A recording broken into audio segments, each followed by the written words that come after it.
Question: how do you make the United States Congress do what you want it to do?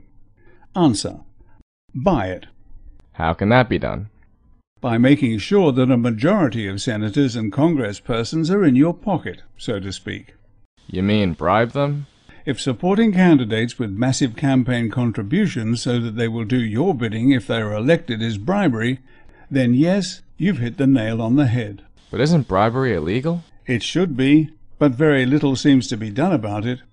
The staggering amounts of money spent on U.S. elections means that it is virtually impossible to tell where campaign contributions originate, and to make things easier, the United States Supreme Court in January 2010 reversed 20 years of restrictions on corporate campaign contributions.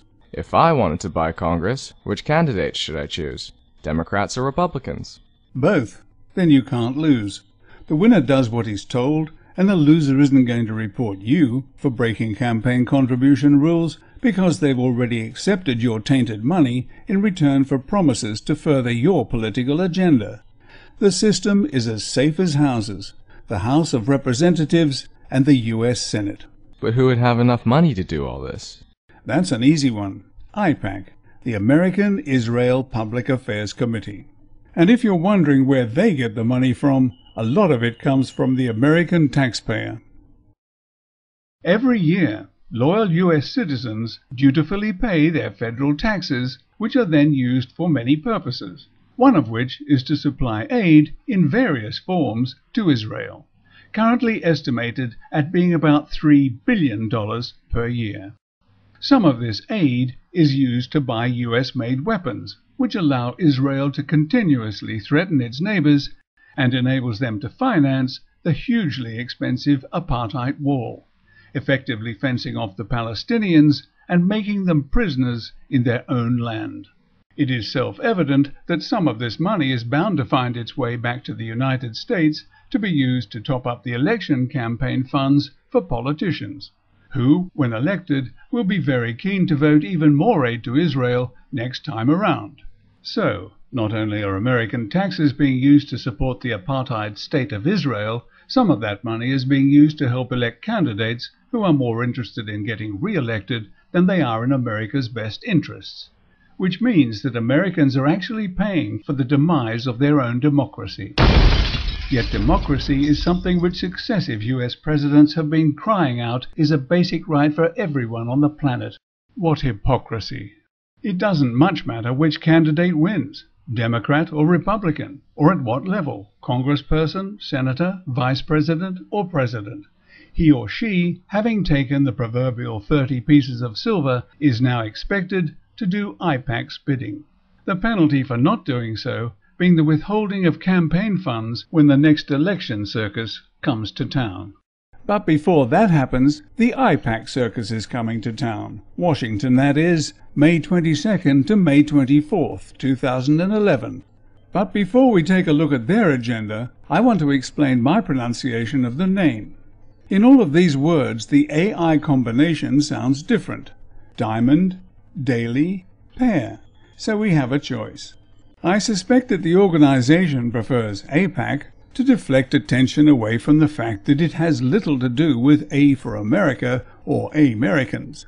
So I prefer to call it AIPAC, because it is definitely I for Israel-centric, as we shall see.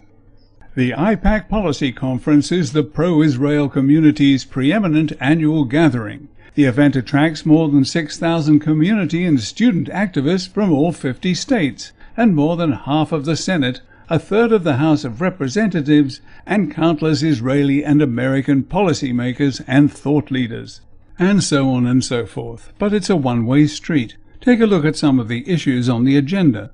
You won't find much that has to do with America or Americans.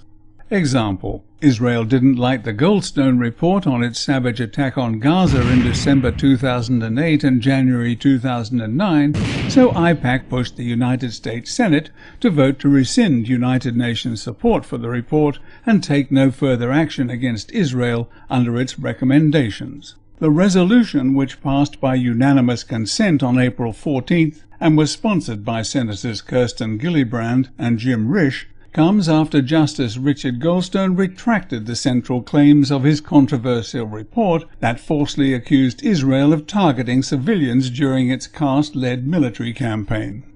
For the record, Goldstone, who was a Zionist, was put under enormous pressure by Israel to make his retractions. But the Pandora's box of Israeli atrocities had already been opened. 4 people died here, all women, shot. Having bulldozed the place, the Israelis destroyed the village water tower. The only houses left standing were those the occupying troops had camped in, or positioned snipers in. In the house they'd occupied, Israeli soldiers left some writing on the wall. "Gaza, here we are," one read. "You can run, but you can't hide. Make war, not peace. Arabs need to die. If you can take it, there's worse to come." Zaytun, a few miles north, also flattened by Israeli bulldozers. But in this house, they'd herded 100 members of the Samouni clan. And then they shelled it, killing 49 of them. The mass funeral wake is in its final day. In September 2009, Judge Goldstone had this to say. The mission concluded that actions amounting to war crimes, and possibly in some respects crimes against humanity, were committed by the Israel Defense Force. But in his recent retraction, Goldstone now characterizes the killing of 29 members of the Samouni family as an accident. She's saying if it was an accident, why they could enter our home with 18 members in it and kill my husband, murder him in front of all of these kids.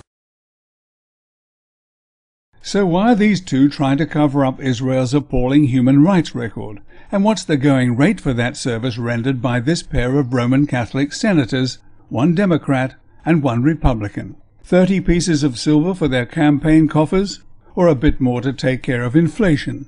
Or what about swimming pools for their back gardens? I wonder if they've seen what the IDF did with their battle tanks in some poor Palestinian's back garden, or rather the agricultural fields that their very livelihoods depend upon. Someone will flag this video as inappropriate. If I show the bodies of some of the over 300 children killed, or some of the over 1,600 injured in that walled and fenced-in prison, but I can show you pictures of those responsible for their deaths and horrific injuries. There are many other Israel-centric issues on its 2011 agenda, but this attempt at covering up the Goldstone report says it all as to what AIPAC is really all about, trying to protect apartheid Israel from its ever-growing number of critics. It is unconscionable, and every decent American should rise up and shout, "Enough is enough."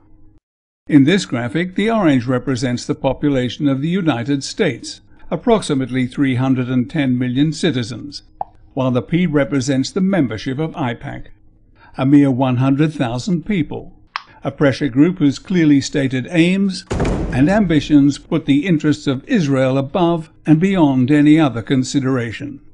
Which means that AIPAC is, to all intents and purposes, the voice of America, and only when the voices of the majority of United States citizens are heard will this gross imbalance be redressed. This organization is doing something about it, aptly named Move Over AIPAC. Look them up on the internet and give them all the support you can. Others to look for are Stop AIPAC and Students Against AIPAC. How much longer can America afford to be squeezed for money, armaments, and the lives of its children in conflicts that have little strategic benefit for Americans, but which are turning more and more of the world against them? Take America back before it's too late.